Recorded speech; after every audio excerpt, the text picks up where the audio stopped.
Hello viewers, আজকে চলে আসলাম আবার ফিশিং করতে উইকেন্ডে। তো আজকে রবিবার, সবার সব কিছু স্কুল কলেজ বন্ধ। তো চলে আসলাম আমার সেই আবার কোনো জায়গায়। তো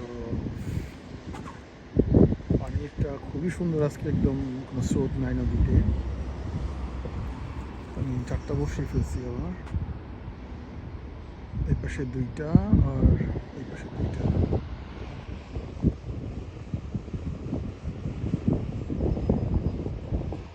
দেখা যাক সারাদিন থাকবো আজকে সন্ধ্যা পর্যন্ত। ওয়েদারটা খুবই সুন্দর, রোদ, ঠান্ডাও না বেশি, গরমও না, বাতাস হালকা।